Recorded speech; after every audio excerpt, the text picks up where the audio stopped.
Hello there, ladies and gentlemen, Sigvald here and welcome back to another video. In this one I'm going to talk about the best damage dealers for the year 2022, or at the very least how they stand at the start of this year. I'm going to split this video into two sides. The first side is going to be the free-to-play side of things, where you are not required to have Beta Club in order to relate to the rankings, and at the same time I will not assume that you'll have easy access to maxing out your characters and having access to the best things out there. And then we're going to move to the pay-to-win side of things, where I will assume you do have access to Beta Club and you have all of your characters maxed out. So that being said, let's get into it. So for the free-to-play side of things, there is a small problem that I wanted to get over first of all. The Raven problem. So Raven is basically going to make kind of 3 characters on this list potentially be number 1. So what I'm going to do is literally not give Raven to any of the teams and rank them disregarding the Raven contribution to them, while mentioning at the same time if they had the potential with Raven and proper gameplay to have a far higher ranking. We're going to start from number 1 and we're going to keep climbing down from that point because it's far more easy for me to explain comparing the characters to the previous strongest character. So first of all, we have Harbor Harlequin. So Harbor Harlequin is going to be kind of the most free-to-play best damage there that you can get out there. I know she's not the most easy to get as free to play because her gears are a menace to get and you will usually end up having to get them from the League of Ranked gear chest. But if you get that, she's going to have some crazy damage out there because you pair her up with Entangling Poison Ivy, she's going to have the passive that increases her damage against stunned opponents, and the dot values are just through the roof. And the best artifact I can use on her, both for the free-to-play side of things and for the pay-to-win side of things, is actually going to be the Dark Metal cards. So with enough stats from the passive artifacts, you're easily going to get higher damages than even 1 billion damage to that extent. So she is really the greatest thing you can get as free-to-play. And if you might be thinking about Manta plus Raven, we'll get to that. I said we're not giving Raven to anybody, but yeah, if you give her Raven, she'll still be number 1, but heavily stronger. Coming to number 2 for the free-to-play side of things, we have Deathstroke. So Deathstroke has got a pretty interesting thing here called percentage health damage. He's going to deal up to 36% of the enemy's health per battle. And this doesn't apply only to himself, but also to the clones that you're going to have using Nora Snowglobe, which is a free artifact that you're going to get. And look, all the dudes that deal percentage health damage, namely Batman Who Laughs, Skinflance, Aquaman, and Deathstroke, are going to suck in the lower tiers of Soul Raid and will most likely get out damaged by all your teams, because since they deal a percentage of the enemy's health, they are not going to deal that much damage if the enemy doesn't have that much health. And you might be at that point like, well, Sigvald, since this is the free-to-play side of things, why didn't you take that into consideration? Because you're going to have a far better time with this dude as you go up to Heroic 2, Heroic 3, Heroic 4. He's going to easily outmatch all the teams. And even though a lot of you watching this video might be on lower Heroics at this point, it's far better to prepare yourself ahead of time. And trust me, you're going to thank me for having Deathstroke, even though in like the first years of normal he's not gonna do that much damage. Trust me, on the long run this will destroy things, and he doesn't really need gears. You'll have to survive, but in terms of damage he does pretty much the same damage without gears, so that's a bonus. And he doesn't even need a high star rating because he's going to be almost at peak performance all the way from 3 stars, so Deathstroke is definitely going to be something real good for you, especially since Nora Snowglobe has been introduced to the game.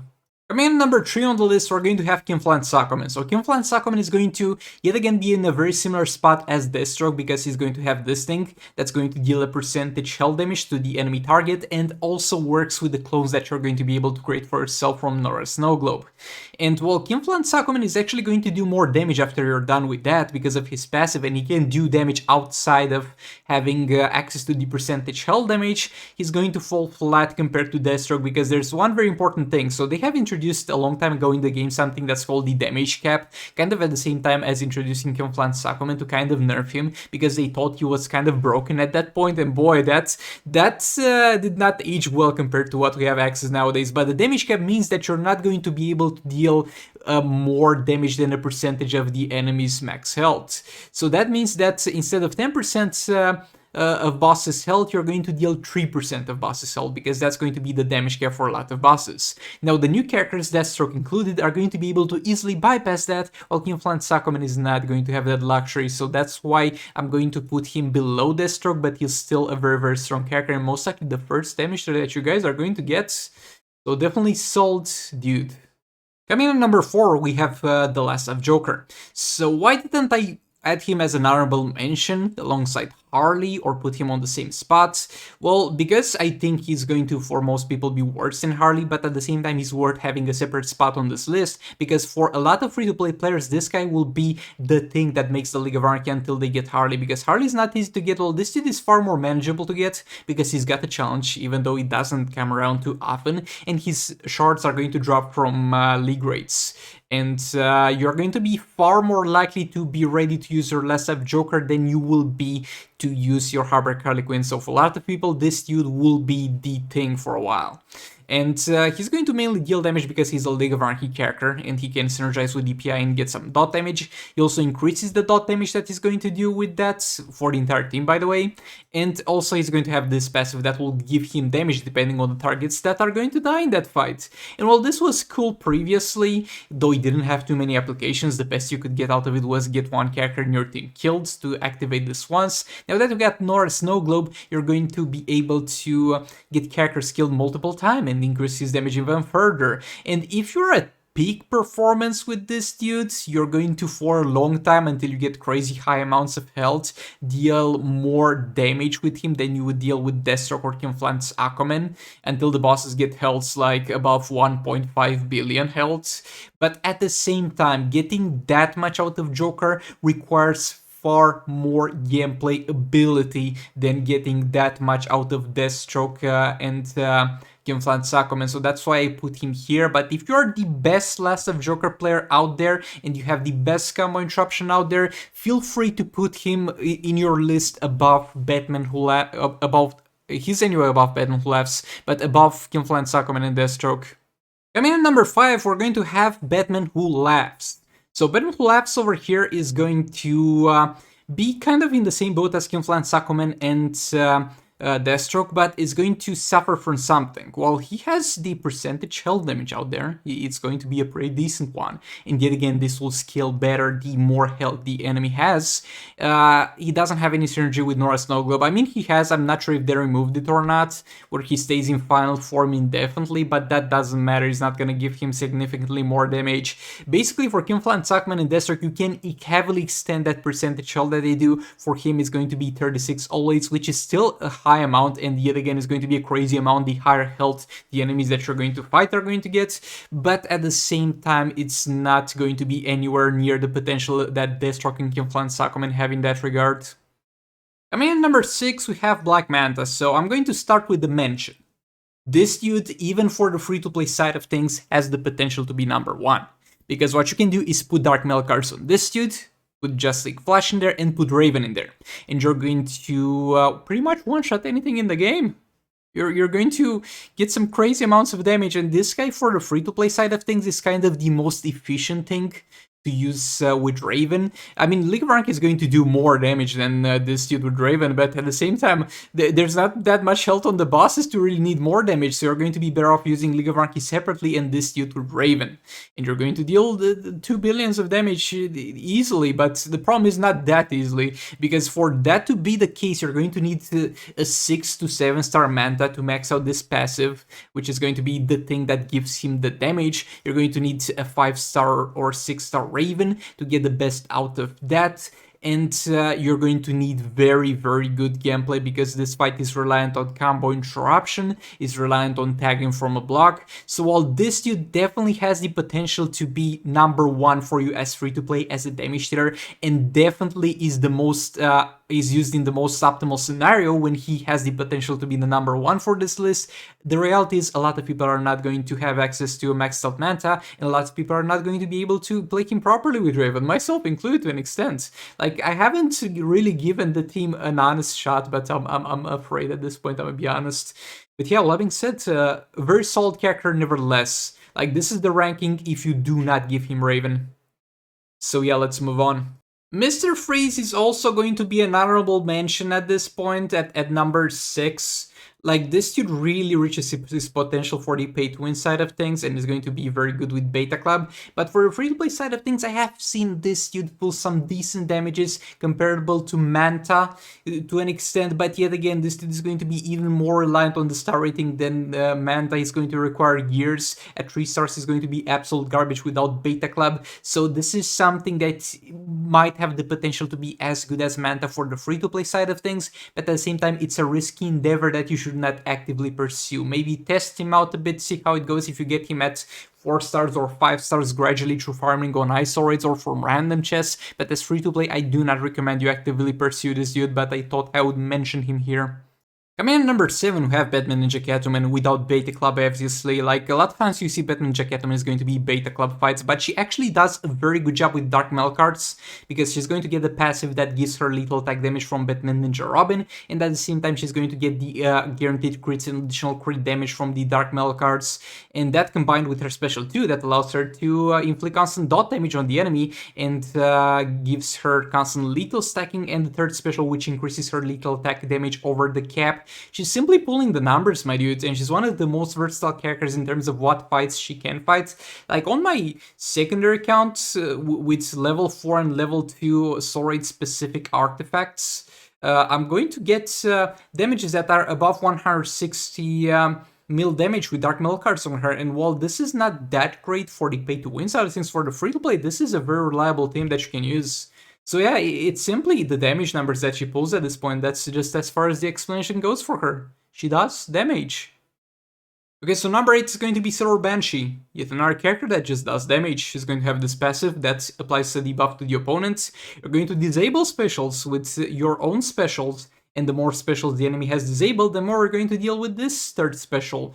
And on my free-to-play, I mean mostly free-to-play accounts, but on the free-to-play situations, on the mostly free-to-play accounts, I've been able to get values from the third special as big as 8 or 9 mil damage, which is quite nice.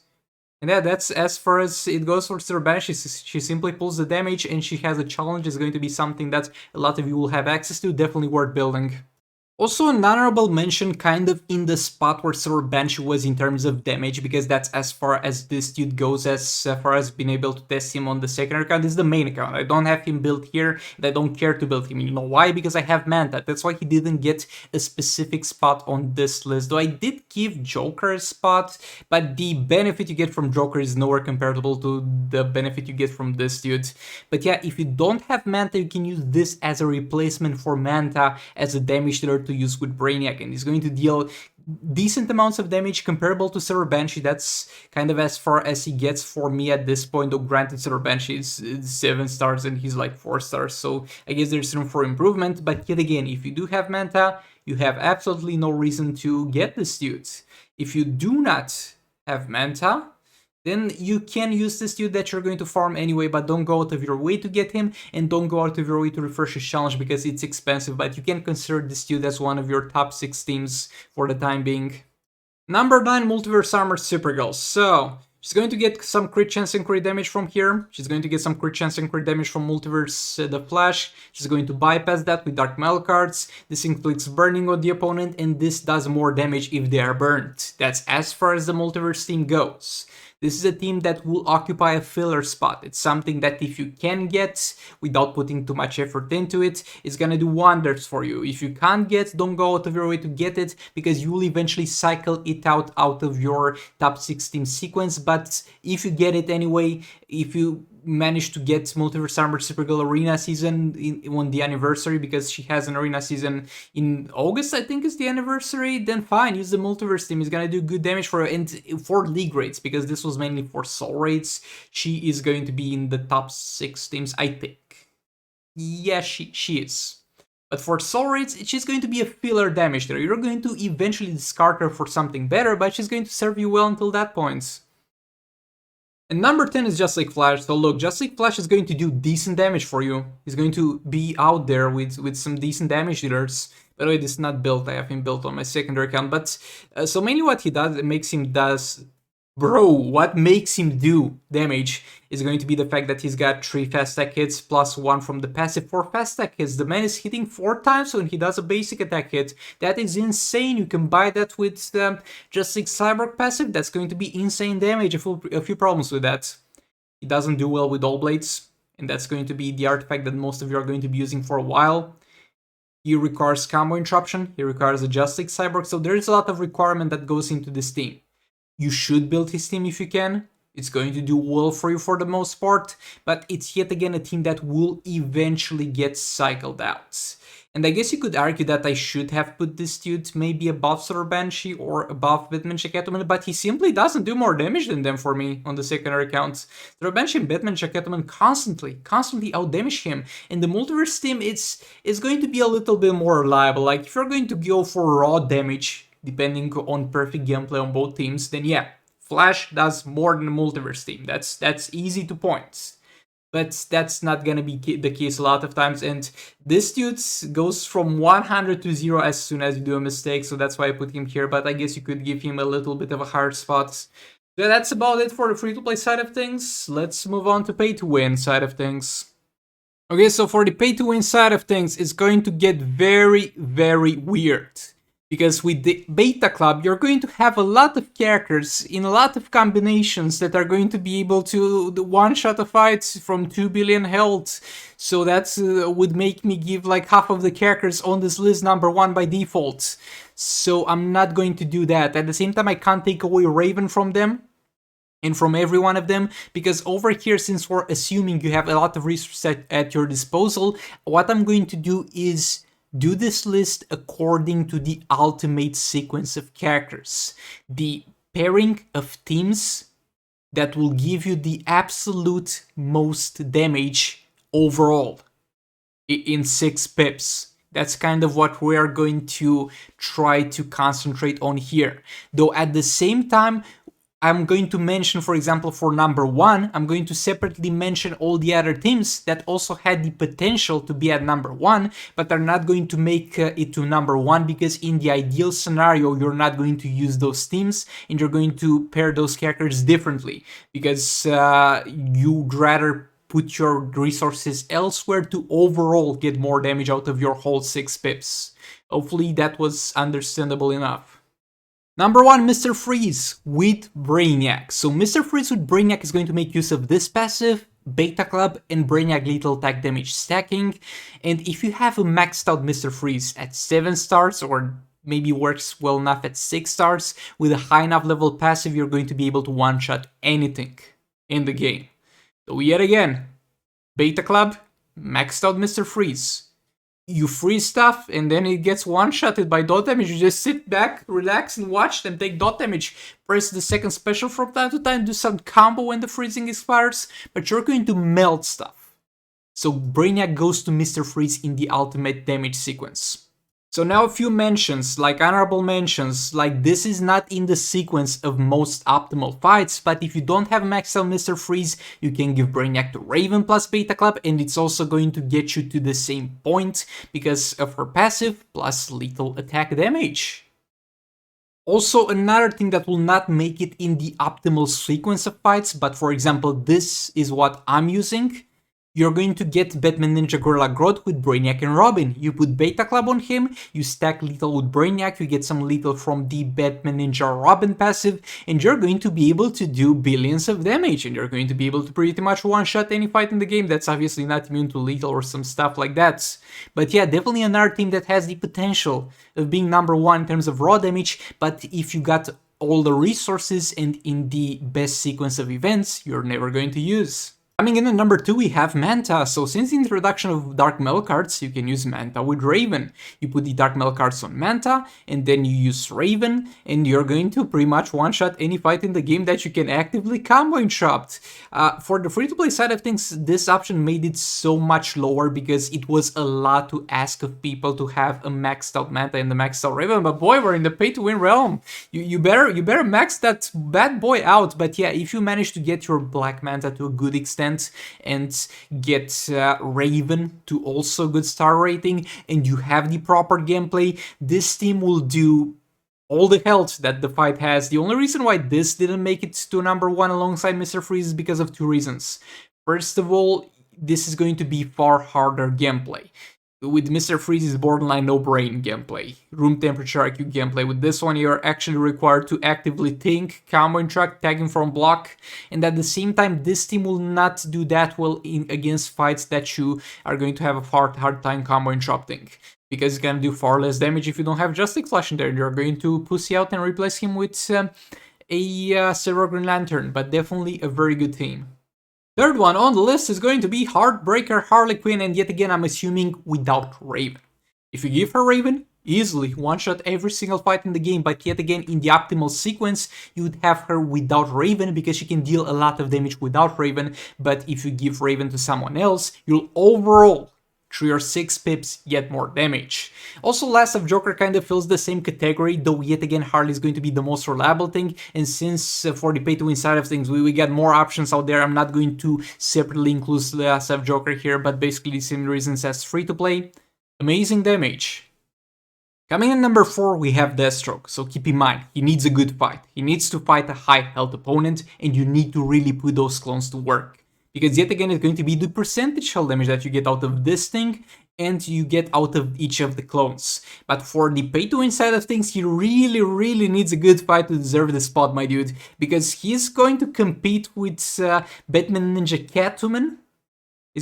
So yeah, basically your Batman Ninja Catwoman will deal far more damage than him in a lot of fights, but as you get to higher heroics, heroics 5, heroics 6, heroics 7, you get some good fights in there. You get most of the clones, you get most of the special 2s in there. You're going to do more damage with this dude. You can easily bypass 1.something billion damage with him if you really put those clones to work. You could argue that Batman Catwoman deserves a higher spot than him, and I could understand that to an extent, but I think it's safer to put him higher, I guess. But yeah, all that being said, let's move on. Number 5, Kinflance Aquaman. If you do put Raven with Kinflance Aquaman and Beta Club number 1, there's nothing in the game you can't one-shot unless they are immune to dots. With that out of the way, we're not gonna talk about that because yet again, that's not really the most optimal sequence of events, but if you're using Raven, Kinflance Aquaman, that's the best team you got in your roster. But he's going to be all the way here because, yet again, Nora Snowglobe, percentage health clones. He's going to be below Deathstroke because of the previously mentioned problems with targets that have damage cap, but at the same time he's still going to do a lot of damage, but you really need to put this dude to work to do better than Batman Ninja Team, and if you wanted to put Batman Ninja Team above both Kinflance Aquaman and Deathstroke, understandable, have a nice day, but I think at peak performance they can do a little bit more than them. Number 6, Batman Ninja Catwoman, Beta Club, lethal stacking. Easily 10 mil dot damage per second, that's all you need to know here. It doesn't go further into explaining than this. Number 7, Ben Laughs for the exact same reasons as he is for the free-to-play side of things. Does this mean, because he's number 7, that you should not use Ben Laughs as pay to win? No. He's not really worth giving him a separate team because he just does his percentage health damage and he's out of the way, but what you can do, and what I think is the most optimal thing to do, is to pair him up with Kinflance Aquaman and you get his percentage health damage out of the way, and then you focus on King plus Nora Snowglobe synergy. He's lower than Deathstroke and Battle Laughs, yet again because he can't have any synergy with Nora Snowglobe, and that gives him a far better edge over them. And the 3 last teams are not really worth going in depth for the pay-to-win side of things because it's going to be the exact same situation as free-to-play. If you do have everything that I've mentioned so far, those characters are going to be characters that you're going to cycle out of your best 6 story teams. So we have Sir Banshee, we have Multiverse team, and we have Justice League team, and you can even use Justice League Superman if you're feeling rich to that extent. I'm never going to unlock him because he's simply not worth that much effort, but you can use him. But yeah, ideally you will not have to use them, and Justice League Flash usually goes as support character for Manta. But all that being said, this was everything for this video. Again, like it if you liked it, dislike it if you dislike it, let me know in the comments if you agree with the list and what teams you are using yourself in Soul Raids. All that being said, thanks so much for watching, and I'll see you on the next one. Goodbye! This is the future.